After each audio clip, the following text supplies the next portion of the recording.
Greetings, fellow humans. You know me as Iceman Caesar, and this is what's up in the world today. That's right, a long time ago in a galaxy far, far away, talking about Star Wars today. Specifically, Solo, a Star Wars story that was just released in theaters a few weeks ago. And now I've seen it twice, and I feel like I can say it was a really good movie. Really enjoyed the movie itself, and they also kind of set up things for, to keep the story going. So I found myself pretty excited with the movie itself and what they set up going forward. And I felt like it was kind of good enough to where I wanted to do a full video on it. The first movie review that I've done on here on What's Up in the World Today, so should be fun. And it's a shame that it's had such disappointing box office so far to start its run, because it really is a good movie. It feels like Star Wars. It's a fun ride for Star Wars, and it's after watching it the second time, I think its rewatchability factor is gonna be very high.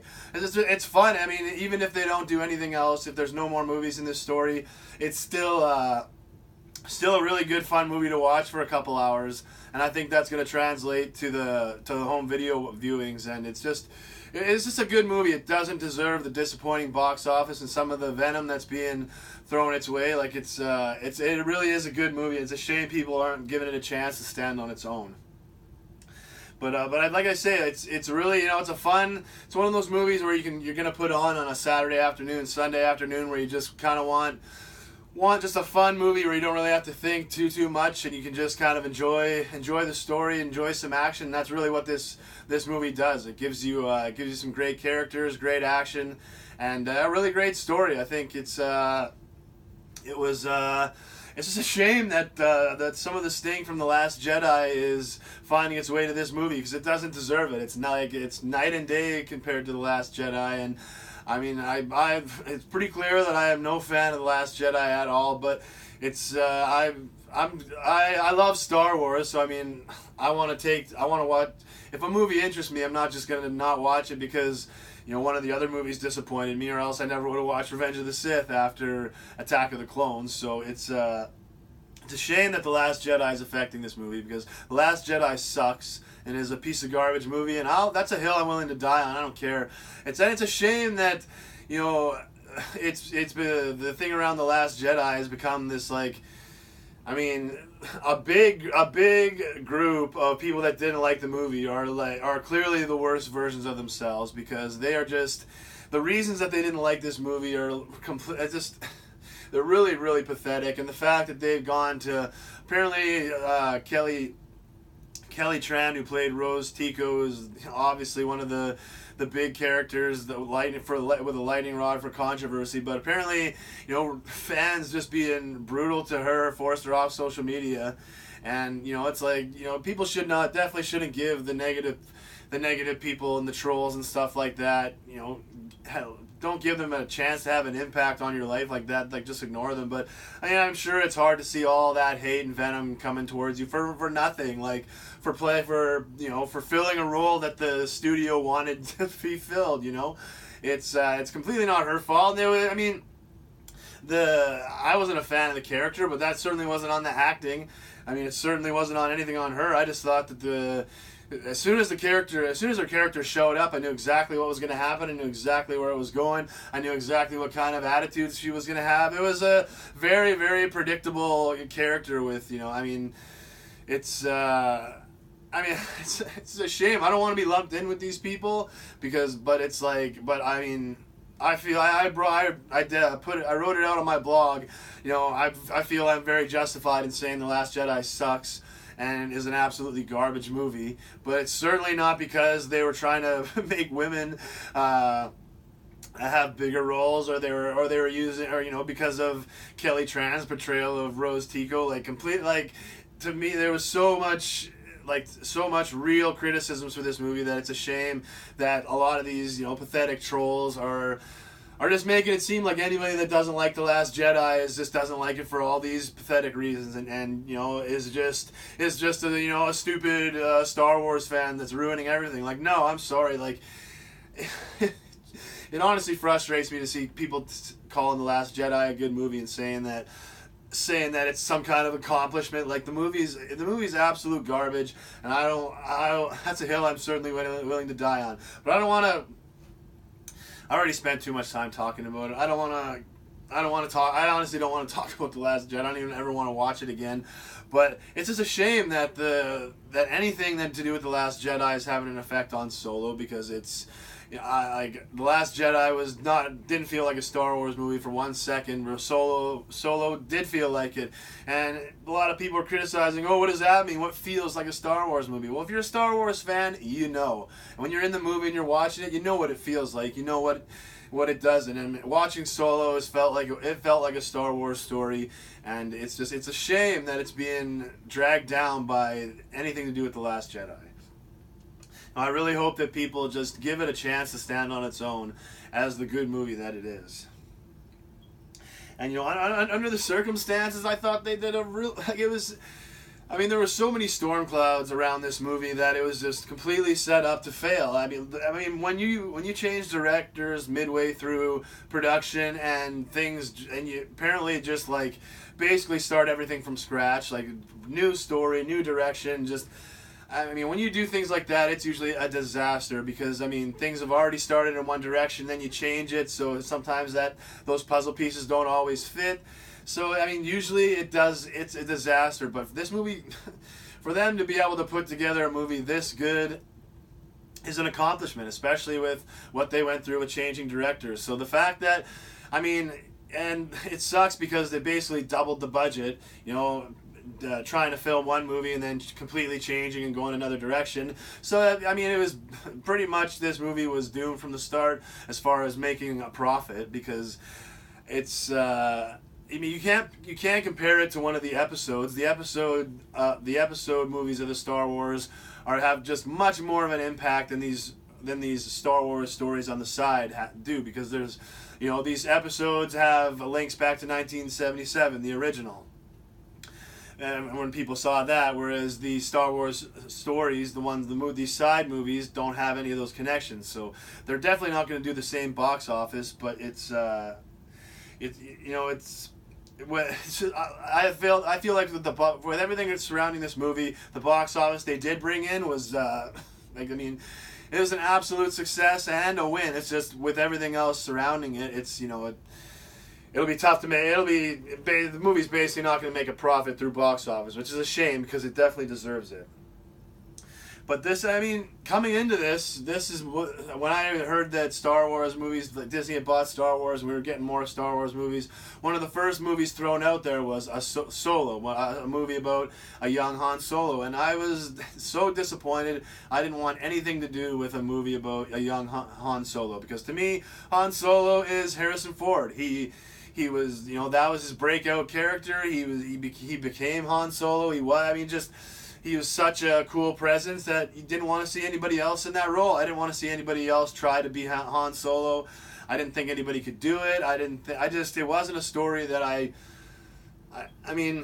guess it wasn't a story I wanted to be told, because I didn't want to see anybody but Harrison Ford as Han Solo. So it was, this movie had I know I'm not alone in that. Like, Han Solo is one of the most popular characters of the whole franchise, whole universe. So, to people, Harrison Ford is Han Solo. So, trying to have another actor come in and take that role is just, it's an uphill battle from the start, and it's almost an impossible task. Like, there's a lot more things I would have done with Star Wars before trying to tell this Solo story, but it's that they did a good job. They found a really good actor, and I'm gonna butcher the name.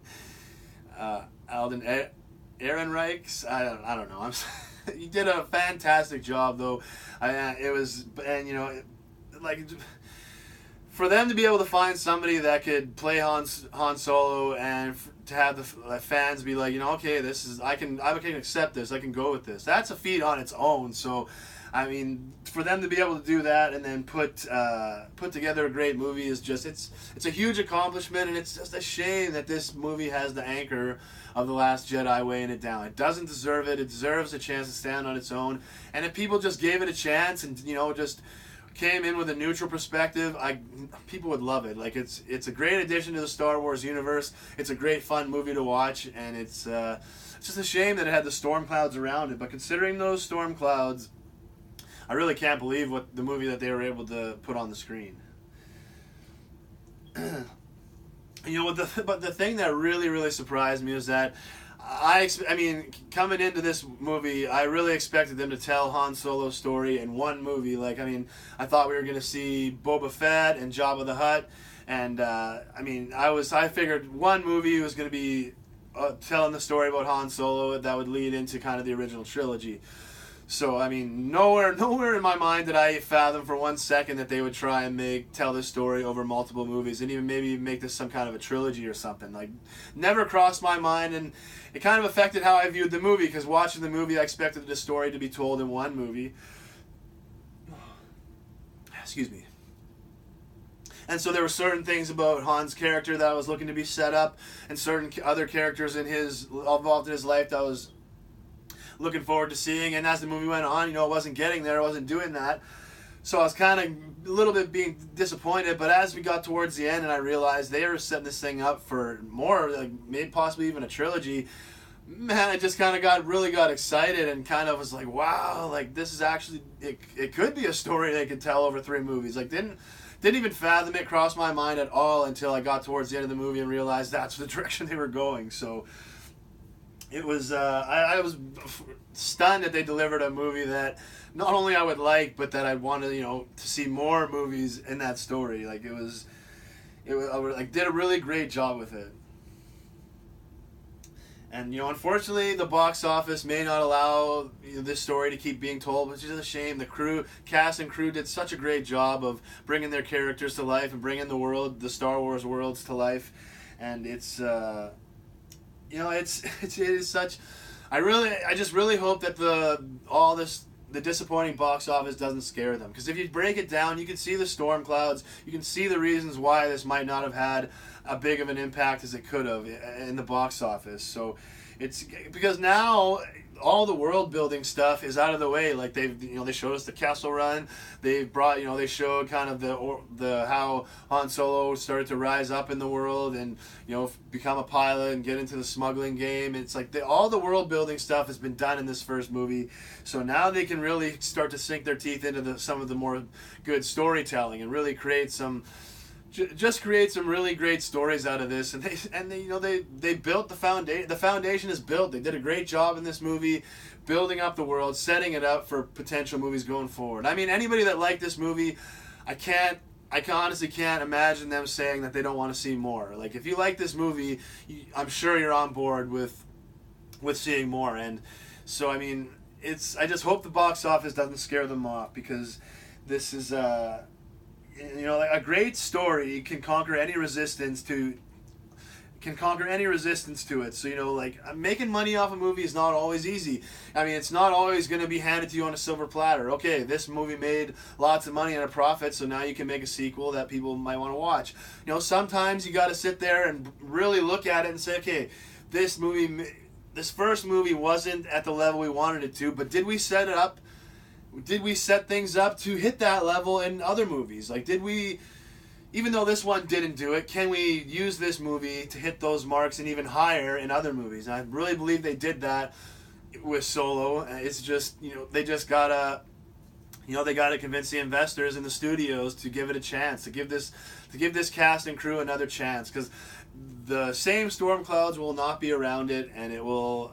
I think that by that time more people have seen it on home video, people that are resisting, and just the word of mouth will continue to grow. And I think they'll easily be able to raise the level of box office on the next movie. It's just obviously depends on how good they are able to make the story and the movie, but I have a lot of faith in this cast and crew, because they did a great job with a story that I didn't want to see be told, and really I didn't really think could be told in a way that was entertaining and fit along with the universe, but they did it. So hopefully the box office doesn't scare them off. But yeah, so like I say, I saw it once, really enjoyed it, wanted to see it twice just to make sure, and saw it again this week, and enjoyed it.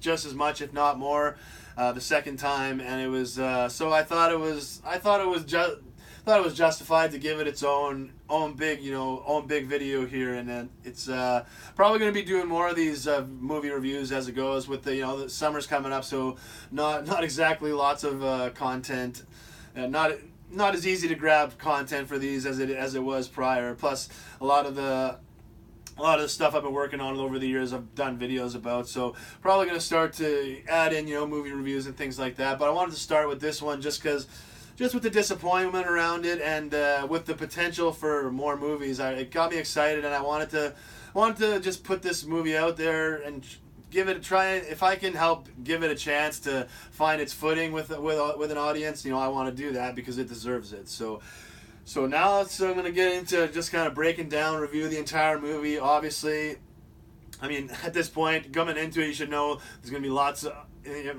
This whole thing is a giant spoiler. Like, I'm going to be talking about everything in the movie, so if you haven't seen it, should have already long gone by this point. But if you're still here, definitely don't continue watching this video if you haven't seen it. Go see the movie, and then I would appreciate it if you come back and watch this. But either way, just see the movie because it is really awesome. But all right, let's get into the review. Just give me 1 second, please.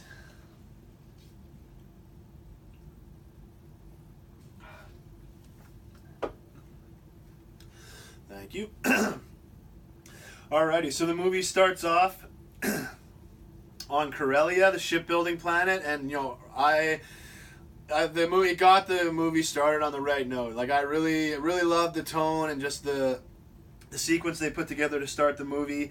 Establishes Han as a smuggler right off the bat. Like, meets up with Kira, shows her the coaxium that he stole, which gives them even more than enough credits to get where they need to go. So it's like right off the bat shows that Han is a smuggler. He's in the game, and not only is he in the game, but he's great at it. So it's starts off right away by establishing Han as a smuggler, and makes it easy.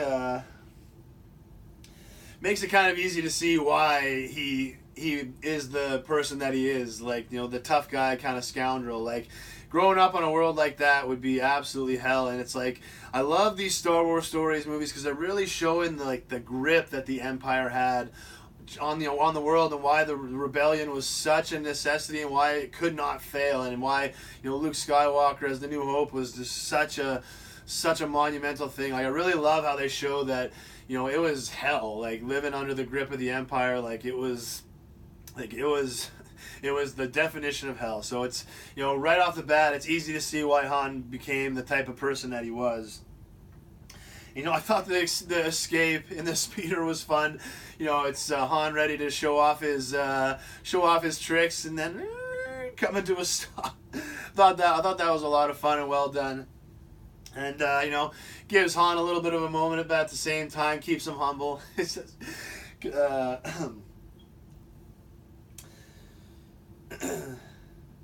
and so they get out of the speeder, and they go to make the exchange, try and bribe the guard to open the gate give the guard the coaxium so that she'll open the gate. I thought that was really that scene, way it was set up, was really well done. It kept you invested in it the entire time, the way they're waiting in line, and the slave masters or whatever, they're already in, checking everybody, trying to find them. And it's like, are they going to get to the guard? Are they going to get caught before then? And when they get to the guard, is she going to let them through? Is she going to be down for a deal? Excuse me. So it's I thought it was a really good scene to build up. But man, once they had their dealings with the guard, I was sure that they were both getting through. When Kira got grabbed, I was stunned. I kind of thought that, okay, they're gonna get through, and let's see what happens after this gate. But bam, she gets grabbed. The Han is already through, and he's freaking out, trying to get back to her, but there's nothing he can do. She's telling him to get out of there, or else they're both gonna be done, and they're both done. So it was a great. I thought that was a great scene. It was a nice little twist to it, and I'll come back for you, Han, yelling that to Kira. Famous last words. Like it. Han right up until the moment he saw Kira again he had doing nothing but trying to get back to her. But it's like being able to do that takes unfortunately years, and it's like what kind of a situation they were in, and I'm sure that each passing day, it's like you're getting more and more worried for Kira's safety. So it was pretty good scene, and it caught me off guard when she got grabbed, and just to see when Han was yelling, "I'll come back for you," I just kind of got this feeling that he wasn't gonna be able to come back for her, and something was gonna kind of mess that up. But then, Han kind of has to accept that Kira's been captured, and he has to go on and get out of there on his own. And to do that, he joins the Empire. Like, I thought that was a really cool twist to it. It's maybe that fact was known about Han, but I never got into any of the extended universe stuff or any of the other any other books or anything like that. So, I didn't. Basically all the information I have is what's from the movies and stuff. But I thought that was an interesting twist to have Han join the Empire to get off of Corellia, and to maybe get some pilot skills or smuggling skills or whatever. But and it was cool. I thought that it was another one of those world building things about just showing the impact of the Empire. Now they're actually recruiting, and it was almost like your old timey 1950s like army, or just propaganda videos or things like that. Join the Empire. It's like, man, I just thought that was cool. And then and we find out that not only did the Empire get him off Corellia, but they gave him the name Solo. Like, I always assumed at that point it was just a family name. Han Solo was, just they were the Solos, but that is not the case. Whatever his last name is, maybe we'll never know, because he just gave him Han and said he didn't really have a family, and so the Empire worker just gave him Solo, and Han Solo was born. So it's I thought that was a really interesting thing, because he's clearly in the Empire's database, so maybe that kind of had something to do with the reason why he had to drop the Jabba's shipment that ended up getting him in trouble, getting him into carbonite, but. So I thought those were cool, two little cool things that, as the movie's getting started, really got me invested in the story, wanting to see where it goes. So Han joins the Empire, and then they actually are the ones that gave him his name. So I thought those were cool. And so they let him in, and boom, dropped right into just the absolute heart of chaos. Damn, like, what a scene that was that he gets dropped into. I mean, the kind of war zone that we really don't see, and I've never seen in Star Wars. Like, that was gritty and dirty and brutal, and it was chaotic. It was just like, man, I would love to see a Star Wars movie like with that kind of that style being a majority of the movie. I know we're never gonna get like a 300 or Saving Private Ryan or Gladiator. Excuse me. I know we're not gonna get any type of those movies, and probably rightfully so. Star Wars should be for families, for families to come out, but I think you could still. I think you could still make a movie with that kind of a tone and that kind of intensity, and still make it for families. It's just but the way you have to do it is the best way to do it, show that kind of crazy intense action, but at the same time keep it something that families can still watch, is don't use blood. And I learned that from watching The Expendables 3, because for me, I like action movies, but I don't like too much blood and gore and guts and violence and things like that. Like, I mean, I like it controlled, and when it makes sense for the story and the character and everything, like, I'm fine with that. But when things get too bloody and gory for me, it's just I'm just not entertained by that. It doesn't give me good energy, so I just don't like to watch too much of that. But watching The Expendables 3, they made a decision to try and make that movie appeal to as many viewers as possible. They didn't use blood. They kept the action where it was, but they just didn't use blood. And that's probably the movie I enjoyed most out of the three, because you could see that blood. Blood is such a charged word. It's so charged. I think blood just makes things real. And like when you're seeing blood in a movie and it makes it real, it makes you invest more. But when you're seeing it all the time and too much, it just makes things maybe too real. It just takes the entertainment away from it. But watching The Expendables 3, you can enjoy that action, and the blood isn't there, so it's like you're not that sense of a little bit of that sense of realness is gone. So that I don't know. I enjoyed it a lot more, and I think that as long, if you don't, Star Wars has always been movies that never used blood really, only in specific things, like when Obi-Wan cuts Buddy's arm off in Mos Eisley, like there's blood on the ground. That always stuck out to me as a kid because I remember always moving closer to the TV to see the blood on the ground, going wow. Cut his arm off and there's his arms there and there's blood. Like it made that scene real. It really made me every time that scene came on, sit up in my chair. This is a bad place with bad people. So and the blood really helped that. Even in The Force Awakens, and right as that movie starts, when Finn goes over to his buddy and tries to help him, and he runs his hand over his the white stormtrooper helmet, and it drags that red finger, the fingerprints dragged, and it's it looked like blood. Could have been paint, but it looked like blood, and it just upped the intensity and got you invested immediately into the movie. I think that's why I kind of enjoyed The Force Awakens so much. But I think you could make a Star Wars movie with that kind of a scene they showed, but just don't use blood, or just use blood only in specific special situations to really make something special and to make the audience and viewer connect with it more. It's same philosophy as wrestling. Wrestling got to a point where it was just you'd start the match and both guys are almost bleeding. It was ridiculous, stupid. But in wrestling, when you use blood in specific moments to enhance the story, it makes things so much better, and it works, and that's the proper use of it. So I think that applies to also in movies as well, especially action movies, because if the more blood there is, the more real it is, and movies are supposed to be an escape. We're supposed to be able to enjoy and not feel bad for the bad guys or whatever.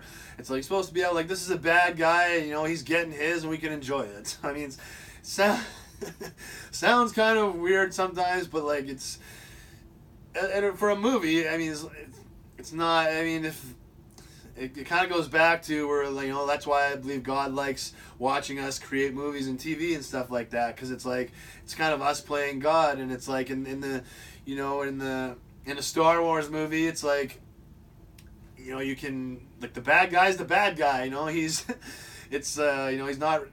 It's the bad guy is a bad guy, and he gets what's coming to him, and that's okay. So it's but I think just the blood. I think for a movie like that to work, I think they'd have to have no blood, but I think it would be such an awesome experience, because it is Star Wars after all. War is dirty. War is not pretty. So I believe showing some of that, I think it would enhance the rest of the movies, because if you make a Star Wars story that's showing that gritty, intense, battle action type of scenery without the blood, but the same action, but I think it would, I think it would just when you're watching the original trilogy and when you're watching even the prequel trilogy as they move towards the big war, you'd feel the angst. You'd feel you'd feel the danger. You'd know man, this war is starting and it's gonna be brutal. It's gonna be awful in places. This is not gonna be all pew pew pew and fun. This is gonna be down grinding in the dirt and in the trenches. So it's I really hope that we see a Star Wars story with the scene they showed Han dropped into, where we first meet Beckett and everything. But Han was right in the thick of it of the Empire, and clearly had to get out of there, or he was not going to last much longer, because it was a bad scene, and but from there, the commander gets blown up, and we are introduced to Tobias Beckett, Woody Harrelson's character, and the rest of his crew, and they made it a great opportunity to show that Han's cunningness, and that he's always watching and he's always figuring things out, because he sees that Tobias Beckett is wearing a uniform that has laser burns and holes all over it. So Han knows that either he stole that, or he's some kind of deity or something, because he would be dead if that uniform was actually his. So Han figures it out right away, wants to get in with the crew, wants them to help him get off of there, and But the rest of the crew isn't into it. Val, Tobias' wife, she's not having it, and Rio Durant in disguise, he's not having it either. But once again, Han, keeping his eyes open, watching, sees because I guess Rio Durant, I forget what he called him, Aurelian or something like that, I forget, but he has 4 arms, and Han spotted the arms and knew that he was in a disguise. So it was the little things in this movie were just so spread out. I just loved it because the little things are what help build your world and help build the character and help really make it a great movie. So showing Han's cunningness and how he's on the ball right from the start of the movie was just a really great job. I'm sure it was done intentionally, but if not, a very very nice thing that came together for them. And okay, yes, and then but I thought it was they set up another thing here that throughout the movie it seemed like there was a theme that you could get Han once but not twice. And so Han thinks thinks that because he figured out all this about Tobias and his crew, that he's got the upper hand and that he's going to be in control and he's going to be the puppet master for Tobias and the crew. And I just love Woody Harrelson's little you think you got me, kid, eh? All right, watch this. Hey, Captain, come over here. And you see Tobias Beckett isn't just getting a uniform and hoping that nobody notices that he's not not an actual captain or whatever. He's thought ahead. He's established stuff and made sure that if anybody questions him, he's got the ground to stand on. Sure enough, Han tries to call him out, and bam, Tobias Beckett lays it down on Han and gets Han sent away to be put in the pit. I thought that was great because as cunning and as smart as Han is, his cockiness will get him in trouble every single time. And it did there. He got cocky, and Tobias actually had the upper hand. So Han gets sent to the pit, and we get probably the biggest moment that we needed to see from this movie: the introduction of Han and Chewie. And excuse me.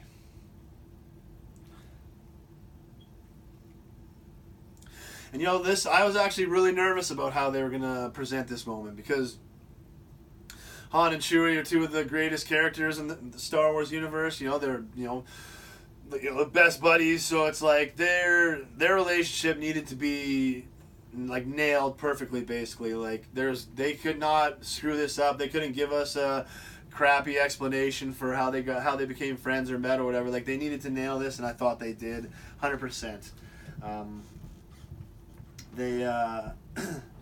It was they throw him into the pit and they say that they refer to Chewie as the Beast, and they say they haven't fed the Beast in a while, and clearly Chewie has eventually been captured by the Empire and has been living who knows how long he's been living in this pit and being tortured and just not fed and forced to kill people to eat. It's like Chewie's living an absolutely awful, brutal existence. And Han gets sent down there. Looks like he's going to be the next victim until he starts speaking Wookiee. I thought that was hilarious. And, it was a great explanation for why Han can understand Chewie perfectly and why they're able to communicate so well. It's like Han, somewhere along the way, was able to pick up a little Wookiee.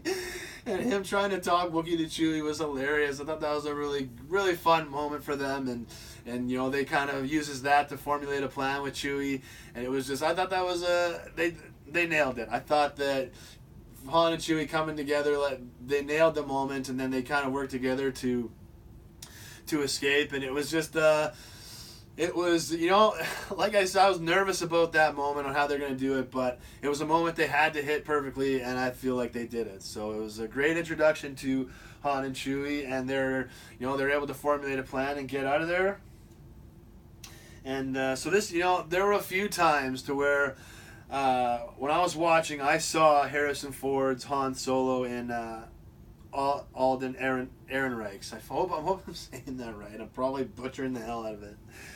But there was a few times where I saw Harrison Ford in him, and one of those times was right after they escape, when they're running away, and Chewie wants to go one way, but Han knows they have to go another way to try and get to Tobias and get off of there. And he's like, "Listen to me!" Like, man, it was almost like I was watching Harrison Ford, and to me it was like he became Han Solo in that moment officially, like 100%. It was just. I was so happy. I was so happy we got that moment, and that he was able to have a moment like that for himself, to become Han Solo, and to tap into Harrison Ford's performance a little bit, and to really that moment let me know he gets this character. He's into it. He's been able to tap into it, connect to it, and he's embraced it. He's in. He's all into it, and so this moment was what really that made me kind of like yes, like it got me excited. Seeing this made me know this movie is going to be really good. I was pretty optimistic for the rest of the movie after seeing that. But I really felt that that there were a few times I saw Harrison Ford's Han Solo in his performance, and this was one of them for sure. And they really picked trying to figure out who should play young Han Solo was unenviable task. I mean, almost impossible, but they somehow, some way were able to find the right actor, because Alden was certainly the right actor for this. And then Tobias and crew, right as they're taking off, they see Han and Chewie have made it back to the platform. They haven't met Chewie yet, but they recognize Han, and if somebody is able to escape from captivity in the Empire within minutes basically, and get back to the platform where they said that wait for me, don't leave without me. Clearly Tobias had respect for Han, and Rio recognized that having a Wookiee. I loved Rio Durant, man. He was so awesome. I was gutted that he got cut down, but Rio Durant was a big reason Han and Chewie got brought back on the ship. I just love the Wookiee. I love that. Rio Durant was the man. He's my boy for sure. But Tobias and the crew, they decide to give Han and Chewie a chance. They pick him up, and they're successfully able to escape. And when we learn that this escape is not just going to a safe place, they are heading to what would become a very, very important job. So Han and Chewie are very lucky to get in there on this one, and but this leads to a moment that kind of made me laugh, and maybe not in a good way, but it's. I saw it mentioned on the Raja forums, and also on the Star Wars Reddit afterwards, just looking at it. But one of the things people, I don't know if it's a criticism, but it was like one of the things people kind of chuckled at about this movie was seemed like with their obsession with explaining like literally any and every piece of Han Solo dialogue that he ever said. I mean, literally, it seemed like anything he ever said, they were looking to give it a backstory and explain it. I mean, I think it was pretty much widely accepted and acknowledged that Han called Chewbacca Chewie because Chewie is short for Chewbacca. Like Jason, Jay, kind of like same. I'm pretty sure that everybody kind of just knew that and accepted it, but they felt like they needed to have a moment where Han says, "I'm gonna need to call you something else other than Chewbacca." So that's where we got Chewie. Thank you guys. I wouldn't have been able to figure it out without that, but that was just one of those things that made me chuckle. And when I read on the Raja forums and on Reddit about people mentioning that it seemed like they were obsessed with explaining every line of Han Solo dialogue. Every line of Han Solo dialogue, I was like, yes, that is exactly what I was thinking. Well, I thought that was funny.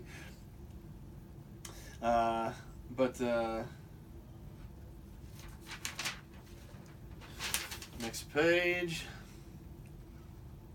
And so then after we get that great moment of realizing why Han calls Chewie, we head on to the train heist. And last great train heist that I saw on the screen was the Breaking Bad train heist.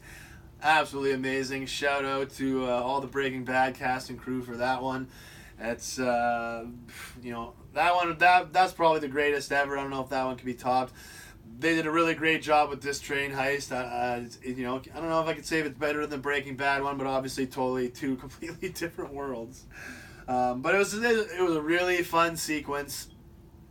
Really enjoyed it until, man, it became ridiculously costly for Tobias and his crew. Not only did they fail to complete the mission, but they lost two key members of their crew. Val, Tobias's wife, sacrificed herself to blow the bridge to make sure they had a chance to try and complete the mission. And Rio Durant! Oh man, when he took that shot in the shoulder, I was like, okay, I knew something was going to happen. Because, Rio's the pilot, Han's the pilot. Something's got to happen to get Han in the pilot seat. But I'd never figured that Rio was going to die. And when he took that shot in the shoulder, I thought, okay, they're good. That is the thing that'll get Han into the pilot seat. He'll impress Rio. Rio maybe will help him, give him some tips and pointers, and it'll be all great. And then Rio kept deteriorating until he passed. Oh man, that was a brutal moment. It was that even when he actually got caught in the shoulder, I actually let out an audible like no. Way louder than I intended because people around me definitely heard it, but it was I couldn't really believe it. But especially when he died, I was like, no. He was a great character, and only on the screen for minutes, but it was had an impact on me. Love my boy Rio Durant. Godspeed, buddy. That was a very, very costly mission, but. And Val was a great character too. I was really looking forward to seeing how her dynamic would be with Tobias and Han. Going forward, it's she was a very, very strong-willed woman. Was not afraid to put her opinion out there. So I was interested to see how she would interact with Han and also Tobias going forward. But it's. That's a definition of a ride or die chick right there. And, she was pinned down by those stupid, those sentinels or whatever. And, without the bridge being blown, it was, everything was gone. So, and, we'd find out later why it was so important to complete this job. So, she did what she felt she had to do. And it was a great fun sequence, but it really sucked to lose two great characters. And I was really wanting to see this plan succeed. I was enjoying the crew. I was enjoying the story. So I wanted to see this plan succeed. Them get the coaxium, and then figure out the rest of the story from there. I wanted to see this plan succeed. Damn it! And so I was really pissed when these damn pirates showed up, and I knew that they were gonna just ruin everything and either steal the loot or just completely ruin the plan so that it did not succeed. And then not only that, but we lose Rio and Val because of them too. So I was certainly not a fan of these pirates, and I was ready to see them get some comeuppance. But it was a good little twist. I mean, it created a fun sequence. Them trying to fight and trying to stay on the train as it's moving all around. It was just created a great fun sequence, and it gave Han a chance to prove that he was a great pilot, like he said he was. Commandeering the ship and basically doing what he needed to do to get the job done. Those damn pirates had their cables on the coaxium and just didn't have enough cables on from theirs to pull it away. Excuse me, but I really wanted to see them get that coaxium. I wanted to see this plan succeed, so I was, they did a good job of making me invested. And but in the end, there was nothing they could do, and it was either they all die or you release the cables and say goodbye to the coaxium, and that's exactly what they did. And so, unfortunately, the plan failed. The coaxium exploded, but it gave us a pretty cool explosion. I thought that was a pretty sweet visual. Definitely pretty fun for the D-Box. So it was, train heist was fun, but I wanted to see it succeed, but it certainly did not with losing the coaxium and Val and Rio Durant. And so then afterwards we find out just how important this job actually was when Tobias, has no patience for Han anymore and just lets him have it with a serious right hand. Could have been a left, I actually don't remember. I want to say it was a right. But Tobias lets Han know exactly what kind of trouble they're in now, because the shipment was a job for Dryden Voss, a member of the Crimson Dawn crime syndicate. And they absolutely do not tolerate failure. They don't have time for explanations. Either get the job done, or they deal with you with fatal consequences. But even hearing that, Han wants to help Beckett make it right. Wants to help try to do another job to deliver what they were supposed to on this shipment, and to keep the price off of Beckett's head, and probably their heads as well. But Beckett lets him know that these guys are serious, and that if Han comes and wants to help him make it right, that he's in this for good. Like, there's no going out halfway. There's no doing this and then being done. Like, if you're in for life. And Han doesn't really have anywhere else to go, nothing else better to do, and this is an opportunity to make money, so he's got to take it. And so he decides to go with Beckett to meet with Dryden Voss and try to make this right. And so they go to meet Dryden Voss, and who should Han run into on the ship but Kira, who has somehow, some way got off Corellia. Maybe she's not free. I don't clearly by the position she's in, she's not off of Corellia of her own free will, but at least she's off. And it's a great reunion between her and Han, and she seems a little bit subdued. I was kind of a little bit worried that she might be pissed off at Han, just the way she's like, oh yeah, I've been thinking about how you've been off on adventures and being with you, and it's like I was worried she might be a little upset that he never came back for her yet. But she realized how things worked, and with who she was dealing with, she knew that there were much bigger problems on the horizon. And that I'll come back for you that Han was saying at the on Corellia, that doesn't apply anymore, because clearly there's Kira is not there for anyone to come back for her. So that excuse me. So it really opened up the story from there, because like up until this point, you're waiting for Han to get enough money or to get a ship to go back and find Kira and rescue her somehow. But with meeting her on Dryden Voss's ship, just completely changes the story and opens it up to go in a much different direction. And but it's clear as Han's talking to her, Kira had to make her own plan to try and survive. And serving Dryden Voss is obviously her life now. Like Beckett, you just heard from Beckett. Once you're in for life. Like this isn't a temporary job or anything like that. You do it, you're connected to these people forever. And she can't just pick up and leave with Han like he wants right now. Like it's unfortunately the story has changed, but things are a little bit more complicated than they were before. So the meeting with Dryden Voss goes exactly about as they could expect. He is not happy. He is not willing to listen to any excuses, and considering they don't really have a plan B to figure out how to make up this shipment, then he's ready to just kill him. But Han speaks up and suggests that they can steal unrefined coaxium, get it to a refinery planet, and then they would be able to fill the order and have enough to make up for the coaxium that they lost in the explosion.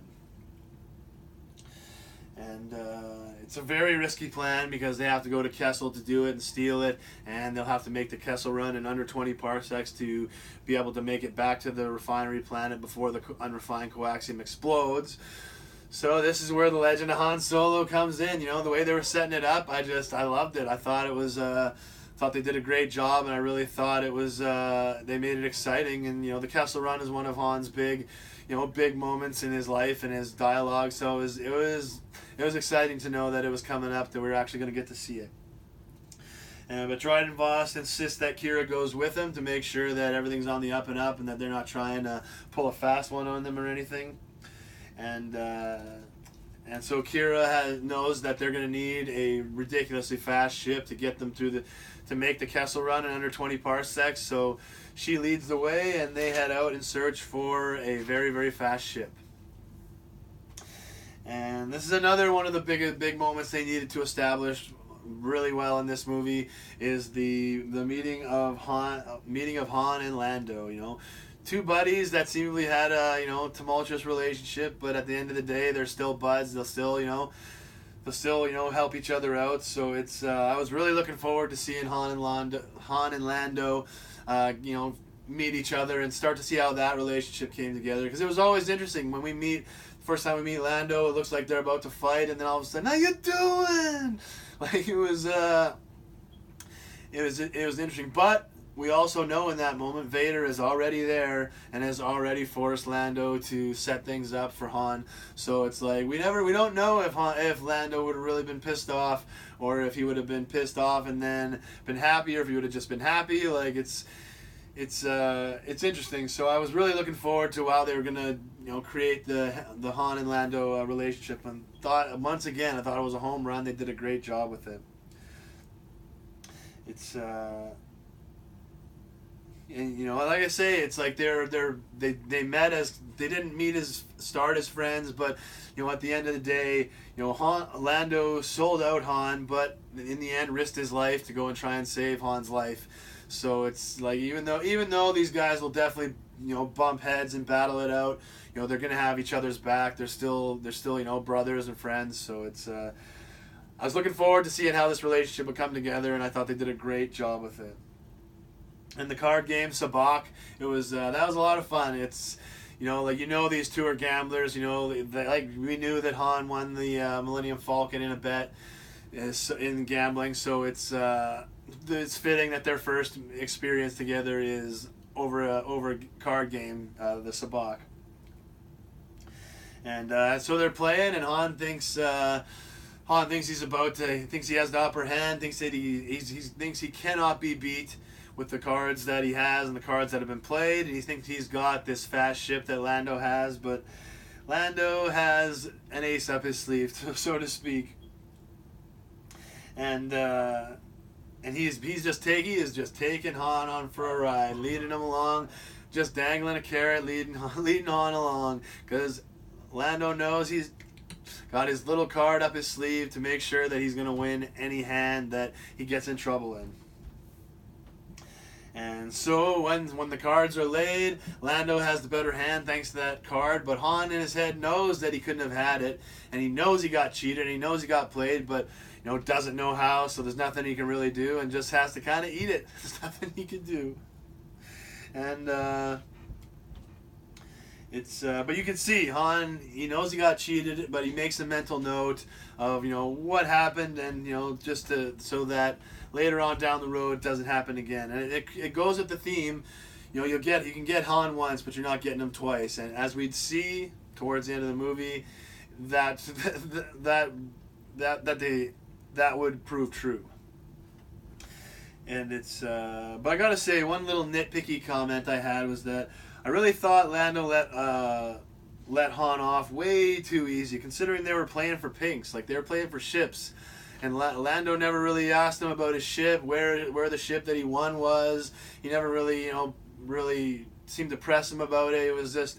That was just a nitpicky thing. I thought that it was just, considering they were racing for ships and Han lost all his money and everything, Lando would certainly be in the driver's seat and have the upper hand, and would be very, very, very persuasive, or, very pushy in trying to get what he was owed from Han. I mean, I don't think the ship that Han owed him ever came up again, so it's I don't know, just a little nitpicky thing that I saw in there. But I as much as I love the movie, I wanted to balance it out and talk about the things that I didn't like. So that was one of them. I just thought it was just a little nitpicky thing though. And I'm gonna have to go back and watch A New Hope again, but I'm pretty sure that Han said almost the exact same dialogue as Luke to Obi-Wan before that, when they were walking through the hangar toward before they saw the Falcon. Oh, excuse me. Because when they're walking up, Luke's kind of to Obi-Wan. I bet he doesn't have a ship. I bet he's not even a pilot. But he's not. I'm pretty sure Han said the exact same thing as he's walking up.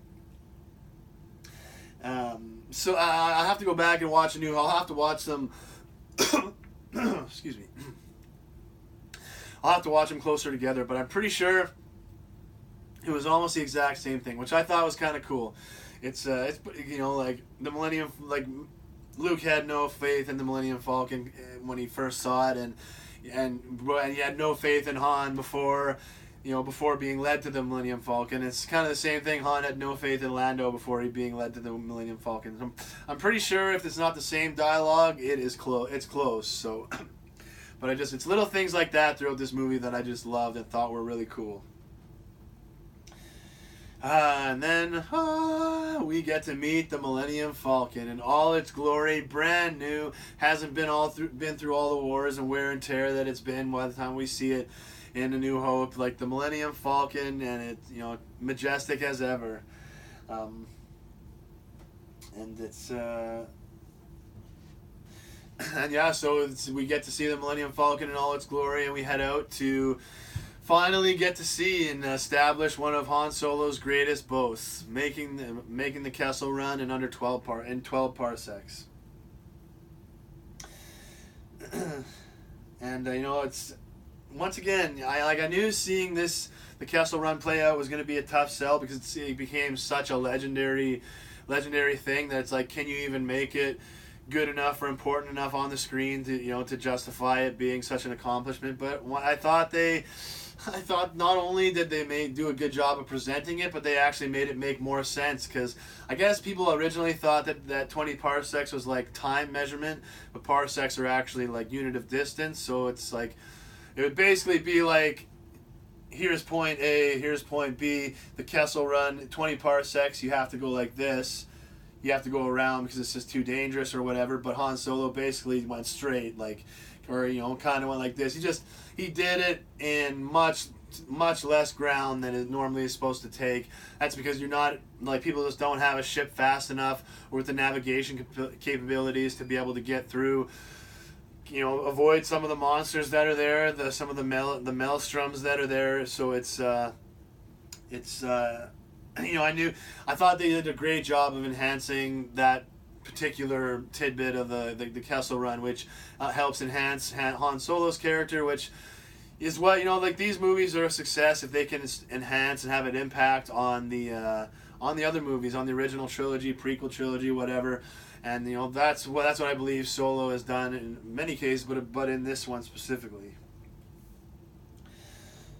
And so that tying into that, we meet L3, Lando's droid, and a little bit of mixed feelings on L3.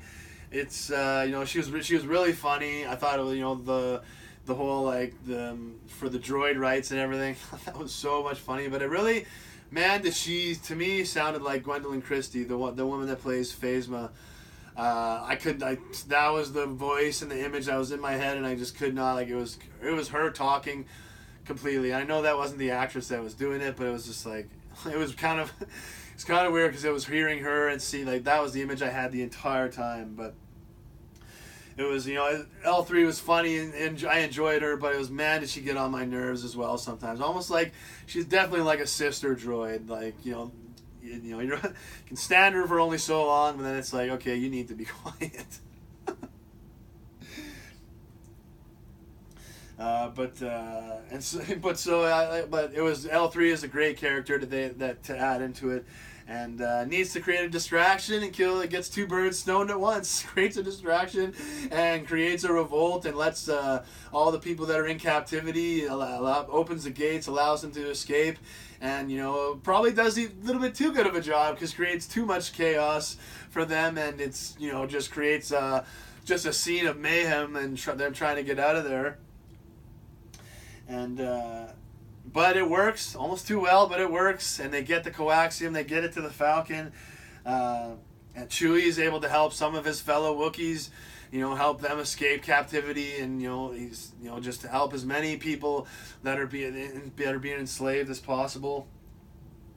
But unfortunately, in this, L3 is just doing too much. There's too much mayhem and chaos, and she catches some shots that are catastrophic to her, which was for a droid, man. It's like, in Rogue One, K2SO was like, that was brutal. Like watching K2SO sacrifice himself and die. I was like, oh my god, I never thought I could feel something about a droid, but it's like watching one of your best buddies to go down. So that was a tough scene in Rogue One, and we kind of got a similar scene. And this one wasn't as attached to L3 as I was to K2SO, but still it was tough. And with the CGI and the way things were kind of shaking around, it was just, really kind of a violent death as she was breaking down.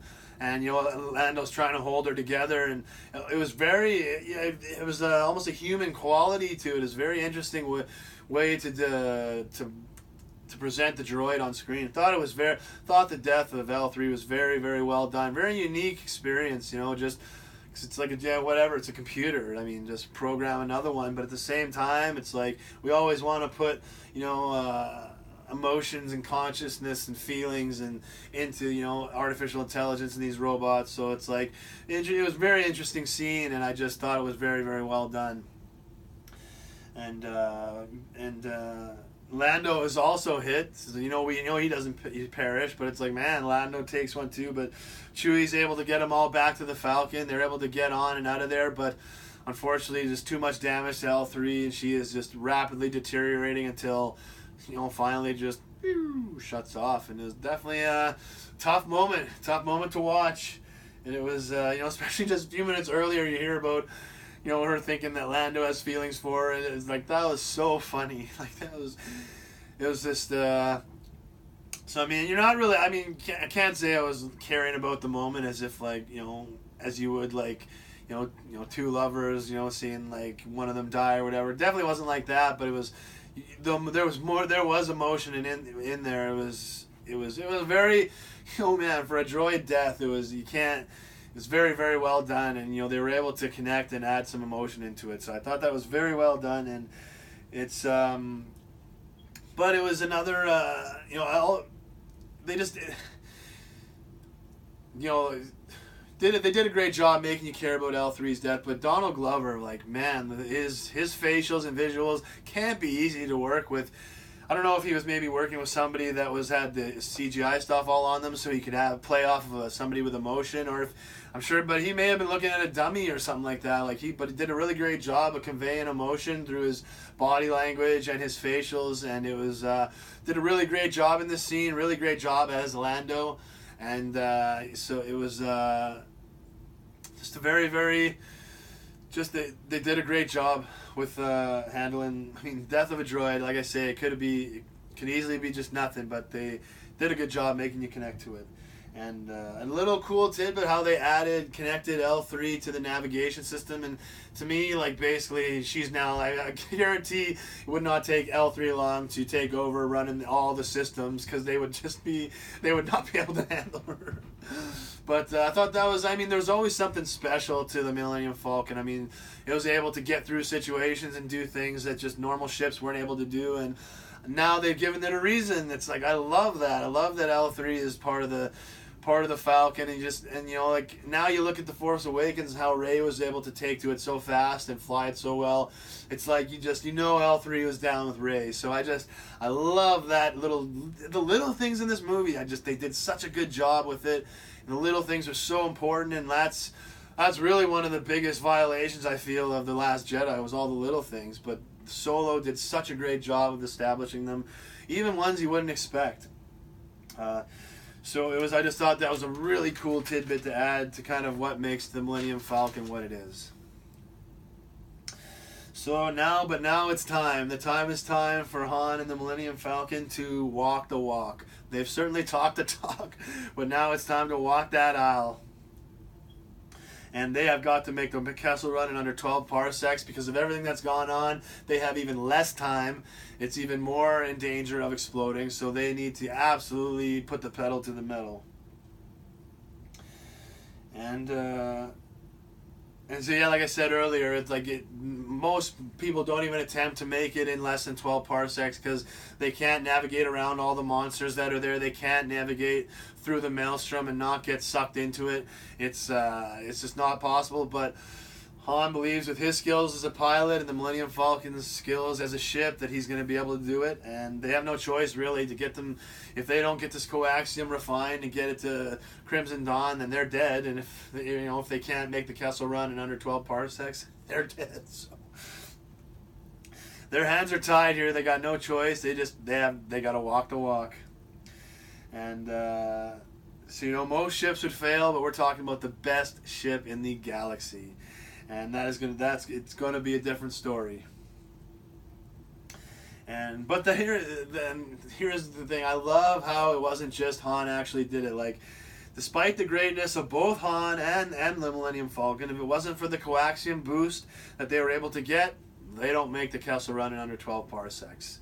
And even with the coaxium boost, they almost don't make it. So it's I just love it because it makes Han even kind of more of a scoundrel, because he didn't say I made the Kessel Run in under 12 parsecs and and also had a boost of coaxium to make that. He doesn't throw that in there. So it's almost like it's almost like bragging that you can hit the most home runs in baseball when you're juiced to the gills on steroids, or it's like I can lift the most weight, but you're juiced to the gills on steroids. So it's like it's almost like Han did. Excuse me. Han did do the Kessel Run in under 12 parsecs, but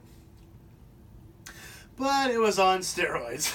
So, while it's, he has to get it done, it's an accomplishment, but it's not exactly only Han's accomplishment. So I just love that it kind of establishes Han as a little bit more of a scoundrel. The fact that he's, boasting about something that is his accomplishment, but maybe not quite his. So I just this, like I say, with so many things that they had to really nail in this movie, I can't believe that they were able to do it and put together such a good movie. But then, that's the thing. If you're juiced, if you're using steroids and you're hitting the most home runs or lifting the most weight, you got to be humble, because it's you're not doing it on your own. It's you're doing it. You're needing a boost. So it's but at the end of the day, they made the Kessel Run. He made the Kessel Run in under 12 parsecs. If you round down, that's another thing. Somehow, some way, they were able to get to the refinery planet, and it's just I love that they were able to not only make the Kessel Run seem like an important and a big of an accomplishment that as it was, but also use that to establish some of the things in Han Solo's character that we know about him. So it's when he's talking to Obi-Wan about we made the Kessel Run in under 12 parsecs. So it's like he does not exactly have a coaxium boost that time. So he's definitely I don't want to say leading Obi-Wan along, but he's definitely presenting something that he can't back up. Because if they had to make the Kessel Run again in under 12 parsecs, don't know if it would have happened this time. So I loved everything about the Kessel Run. And so they get back to the refinery planet, but oh man, these damn pirates! And you knew they were going to show up because earlier on we saw them. They got a tracking device onto the Millennium Falcon, so you knew that they were going to show up and make trouble. Enfys Nest is the leader, I believe, is the name. But got the jump on them, and one of my favorite moments is they come out there and Han immediately unclicks his blaster. It's like, and Tobias has to whoa, settle down. But it's like you're looking at 10 armed thugs ready to take you out, and still clicks his blaster, man. It's like that's a Doc Holliday type moment right there.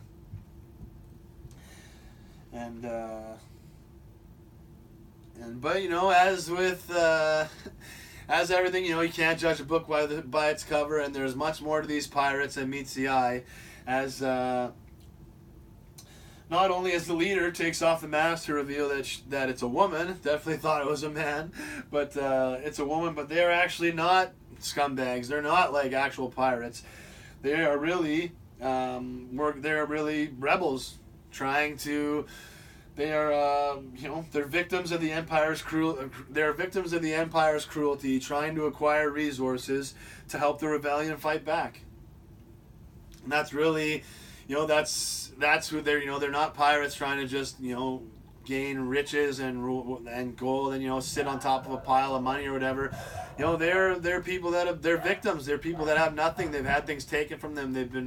They've had their families have been killed and murdered and things like that. So it's they're trying to get these resources to help the rebellion and the Empire, and to bring the goodness back to the galaxy. So it's we're as pissed off as I was, it really flipped, because it's like, oh man, it's like they're these are the people that were on the ground on the front lines that enabled this war to last long enough to where Luke could have a chance to be the New Hope and to take out the Death Star. Like without these people on the front lines, it's like never would have happened. That's why I love these Star Wars stories, to see like the Rogue One team. The moment where Luke hits the shot, I always loved that moment. But now it's like almost gets tears into your eyes, because you think about the Rogue One team and everything all the sacrifices they made to get this moment, allow this moment to happen, and Luke hits it.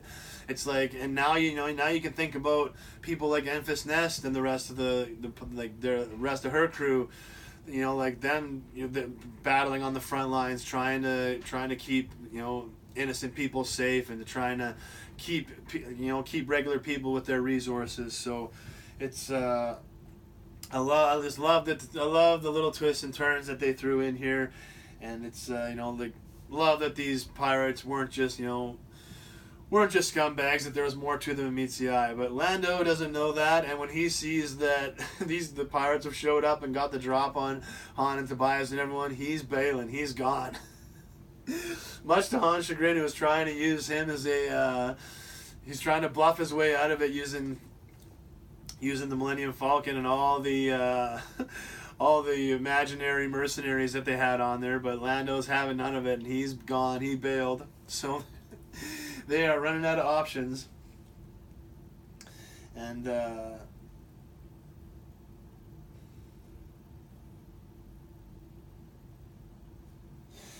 so Han decides to help them, and he's figuring and decides to trick Dryden Voss and make him think that they're going to be delivering him the coaxium, but they're actually gonna double cross him and take it. But unfortunately, Tobias Beckett is no one to be trusted, and he's double crossed the entire crew and told Dryden Voss of every little detail of Han's plan. And Voss orders the pirates to be killed, but we see Voss orders the pirates to be killed, but as the theme that they set up, you can get Han once, but you're not getting him twice. And Tobias got the drop on Han the first time earlier in the movie, but this time Han knew that he couldn't trust him, and set things up to make sure that if Beckett did something to double cross them, that they would be able to turn the tables on him, and that's exactly what he did. Voss tried to order them to kill the pirates, but Han was one step ahead, and he got the drop on the mercenaries Voss sent to kill the pirates, and they were able to get the upper hand and get control of the refinery, of all the refinery stuff. And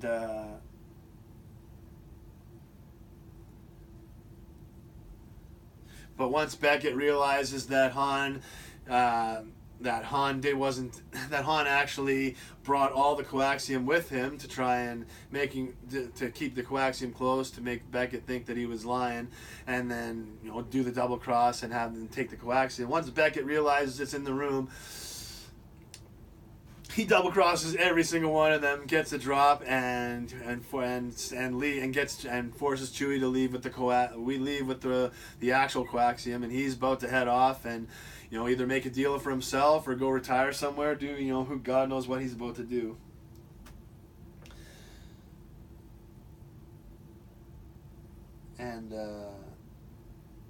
and you know, and Dryden Voss, man, he cannot win with the people close to him. Beckett turned on him, and now Kira turns on him as well, and they have a little, and you know, they have their showdown in Voss's room, and the climax, Kira takes Voss's knife, gets it in the thing, and bam, right in the chest. And it's a cool fight, cool little sequence to end. There's a nice moment for Kira's character, and but unfortunately, she's in way too deep with Crimson Dawn, on all their syndicate and stuff like that. So you know, she tells Han to go after Beckett. You know, she'll wait right there with the ship. She'll come back. You know, she'll come back and get him after, and so Han goes to catch up to. Beckett, and he confronts him, and in an absolutely awesome moment that I guarantee all Han Solo fans loved, was Han shoots first. There's no debate. There's no going back and changing it. Bam! Beckett was right about to kill Han, and if Han didn't shoot him first, he'd be dead. But Han knows Beckett at this point, and he's ready to go. So bam! Han shoots first. Beckett goes down, reaffirms to Han that he would have killed him, and that's it for Tobias Beckett. Great character, great job by Woody Harrelson. You know, gave us a really fun character to work with, and really helped establish this world. Really helped Alden Ehrenreich establish a character of Han Solo and gave him someone to play off, to help. It was, you know, Woody Harrelson did a great job, created a great character in Tobias Beckett, and it was a fitting demise, being killed by Han Solo. It was a great job and great end to his character. And so Han and Chewie deliver the coaxium to Enfys Nest, and there was the last moment where I really felt gave me a Harrison Ford moment for Alden as Han Solo when he's "Don't hold your breath, kid." Like, to me, that was almost like Harrison Ford was delivering that line. It was and you know, he was Han Solo 100% in that moment. So it was as the movie's wrapping up, just gives you a great ending like that. I was just completely satisfied with how they wrapped that up, and you know, I know one thing I almost forgot to mention. I can't believe it. How awesome was it to see Warwick Davis, aka Willow, in a Star Wars movie? Oh man, that was a great cameo. I was really excited to see him. You know, Willow's one of my favorite movies of all time. I love Warwick Davis. You know, he's an incredible actor, and I just loved it. It was awesome to see him get a role in Star Wars, get to play a character, and I'm sure obviously Ron Howard has a special place for Warwick Davis, but it was great, and it just helped this movie be as fun and entertaining as it was. So I thought that was a great moment. Oh man, almost forgot to mention it, so I'm glad I remembered. But I think we all figured out, and we knew that Kira had no intentions of waiting for Han. And but before she leaves, she has to contact the Crimson Dawn Syndicate to inform them of everything that went down, and let them know that Dryden Voss is dead and what's all going on. But this kind of left me a little bit confused, because I guess we learned that the leader of Crimson Dawn that she talks to is Darth Maul. Like, okay. It was definitely a what the moment, because the last time that we saw Darth Maul, he was falling down a like a pit or whatever, chopped in half by Obi-Wan. So it's like, I don't know, Darth Maul's back, I guess.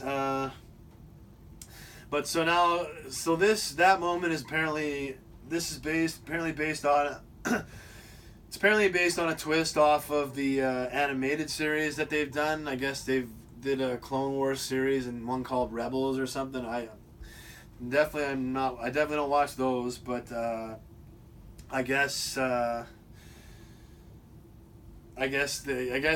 this Darth Maul is a twist off of what happened in those things. But the whole thing about these animated thing, like the animated shows and connected to the TV show or the movies and stuff, really grinds my gears.